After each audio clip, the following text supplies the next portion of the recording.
పాతపట్నం ఏఎస్ఐటి శ్రీనివాసరావు ఆధ్వర్యంలో government junior కళాశాలలో సంకల్పం ప్రోగ్రాం నిర్వహించి సైబర్ నేరాలపైన, మత్తు పదార్థాలపైన, ఆడపిల్లలపై జరుగుతున్న అఘాయిత్యాల గురించి వివరించారు. అనంతరం మైనర్లకు తల్లిదండ్రులు వాహనాలను ఇవ్వొద్దని, విద్యార్థులు డ్రైవింగ్ చేసేటప్పుడు డ్రైవింగ్ మెలకువలు మొదలైన వాటిపై అవగాహన కల్పించడం జరిగింది.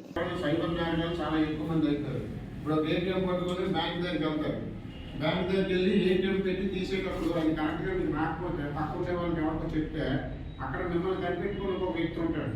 వాడు ఏం చేస్తాడంటే వాడి దగ్గర ఉండే ఏటీఎం అనేది మీకు దగ్గర మీరు తీసేసి పిన్ కోడ్ కొట్టేసి మళ్ళీ ఆ ఏటీఎం అనేది మీకు ఇచ్చేస్తాడు. మీ ఏటీఎం అనేది ఆయన దగ్గర ఉంచుకుంటాడు. ఉంచుకొని మీరు వెళ్ళిపోయిన వెంటనే ఆ పిన్ కోడ్ ఆడుకొట్టి మీ దాంట్లో ఉన్న అమౌంట్ మొత్తం క్లోజ్ చేస్తారు.